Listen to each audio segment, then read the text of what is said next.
श्रीमत्कुंज विहाणे नमः। श्री स्वामी हरिदास विजयतीर्थराम। श्री निम्बार्क संप्रदाय में परम वैष्णवाचार्य श्री हरिव्यास देव जी एक बहुत अच्छे संत हुए हैं। इनका जन्म गौड़ ब्राह्मण कुल में हुआ। इन्होंने श्री भट्ट जी देवाचार्य से दीक्षा ली थी। उस समय श्री भट्ट जी गोवर्धन में निवास कर रहे थे और युगल सरकार श्री प्रिया प्रीतम को अपनी गोद में बिठाकर लाड़ लड़ा रहे थे। श्री भट्ट जी ने पूछा,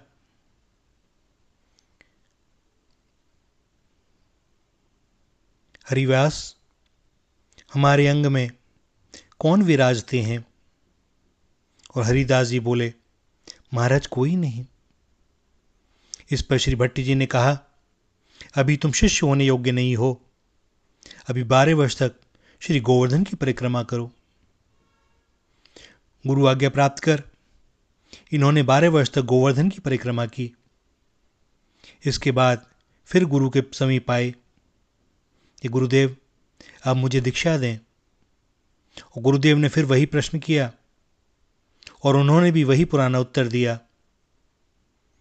पुनः श्री भट्ट जी ने कहा, जाओ हरिव्यास, पुनः 12 वर्ष गोवर्धन की परिक्रमा करो। और कैसा शिष्य कि 12 वर्ष की परिक्रमा पूर्व में कर आए हैं, किंतु एक बार गुरु मान लिया तो मान लिया। गुरुदेव पुनः कह रहे हैं कि पुनः जाओ, उसके बाद देखेंगे। ठीक है, जैसी आपकी इच्छा। और आज्ञा शिरोधार्य कर श्री हरिव्यास देव ने पुनः 12 वर्ष तक गोवर्धन की परिक्रमा की। इसके बाद पुनः गुरु आश्रम में आए और वही बात हुई। आचार्य ने पुनः पूछा, हरिव्यास, मेरे साथ कौन दिखाई दे रहा है? और अब हरिव्यास जी को आचार्य की गोद में प्रिया प्रीतम दिखाई दे रहे हैं। विकृत कृत्य होके आचार्य चरणों में लौट गए। अब इन्हें योग्य जानकर श्री भट्ट जी देवाचार्य ने दीक्षा दी। पात्रता इसे कहते हैं।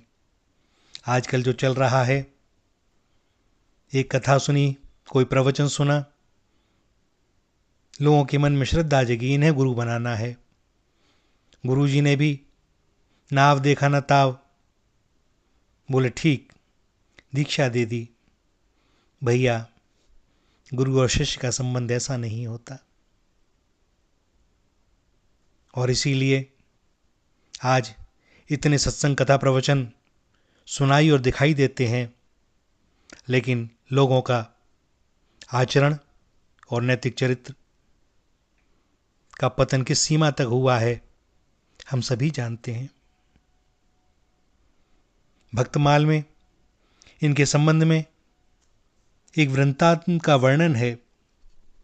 ये अपने सैकड़ों विद्वान शिष्यों को साथ लेकर भगवत भक्ति की अलौकिक रस की वर्षा करते हुए पंजाब प्रांत के गढ़यावल नामक ग्राम में पहुंचे। गांव के बाहर एक उपवन में एक देवी का मठ था। वहां के राजा की ओर से सैकड़ों बकरे बलि देने के लिए वहां बंधे हुए थे। इन निरीह पशुओं की दयनीय दशा देखकर स्वामी जी की आंखों में आंसू आ गए। सब शिष्यों के सहित वे वहां से निकल गए, रुके नहीं उस स्थान पर। और रात को राजा ने स्वप्न में देखा कि देवी बड़ा ही भीषण रूप धारण करके उसके सामने खड़ी हैं और डांट कर कह रही हैं, अरे दुष्ट, तूने मेरे नाम पर जो क्रूर कर्म जारी कर रखा है, उससे आज एक भगवत भक्त का चित्त बहुत दुखी हुआ है और उस भगवत भक्त के शोभ से मेरा शरीर जल रहा है। अतः अभी उठकर जाओ और उन सब बकरों को खोल दो और फिर कभी ऐसा कर्म न करना। साथ ही उन स्वामी जी महाराज को खोजकर उनसे माफ़ी मांगो और उनसे दीक्षा लो। मैं भी वैष्णवी दीक्षा लूंगी। राजा भयभीत होकर उठा और तुरंत स्वामी जी के पास पहुंचकर उनके श्री चरणों में गिरकर क्षमा याचना की। स्वामी जी ने उसे आशीर्वाद दिया और सवेरे उसे तथा देवी जी को वैष्णवी दीक्षा दी। कहते हैं कि इस स्थान में अब भी वैष्णवी देवी का सुप्रसिद्ध मंदिर है और वहाँ तब से अब तक कोई जीव बलिदान नहीं होता, फूल और बतासे चढ़ाए जाते हैं। इसके बाद श्री हरिव्यास देव जी वृंदावन आए और श्री गुरुदेव भट्ट जी के आज्ञानुसार युगल शतक पर संस्कृत में भाष्य लिखा। स्वामी जी ने संस्कृत में कई मूल ग्रंथ भी लिखे। इनमें प्रसन्न भाष्य मुख्य है। 10 श्लोकी के अन्यान्य भाष्यों से इसमें विशेषता यह है कि वेद के तत्व निरूपण के अतिरिक्त उपासना पर काफी जोर दिया गया है। ब्रजभाषा में युगल शतक नामक पुस्तक में इनके 100 दोहे और 100 गेय पद संग्रहित हैं, जिनका रस भरी मिठास में कोई जोड़ नहीं। इस संप्रदाय में युगल शतक संभवतः प्रथम हिंदी रचना है और इसलिए इसे आदिवाणी कहते हैं और यही सर्वप्रथम उत्तर भारतीय संप्रदायाचार्य हैं। इनके पहले के सभी आचार्य संभवतः दाक्षिणात्य थे। स्वामी जी संप्रदाय में उस शाखा के प्रवर्तक हैं जिसे रसिक संप्रदाय कहते हैं। भगवान श्री कृष्ण के श्रृंगारी रूप की उपासना ही इनका सर्वस्व है।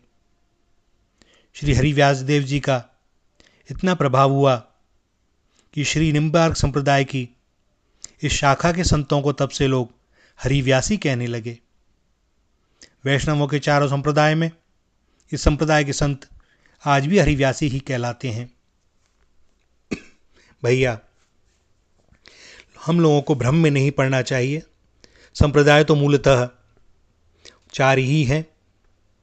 बाद में जैसे जैसे भक्तजन हुए, उनके हृदय में जैसी लीला स्फुरित हुई, उसके अनुसार थोड़ी सी भाव दृष्टि बदलने के कारण कुछ नाम बदल गया, लेकिन सभी जुड़े रहते हैं अपनी मूल शाखाओं से। जड़ तो जड़ ही होती है ना। सो कभी भी जब देखा जाता है तो शाखा के साथ साथ मूल संप्रदाय भी देखा जाता है। भैया, भगवान की बड़ी कृपा है सबके ऊपर में, बस सब उसे अनुभव कर पावें तो कैसा आनंद मिले।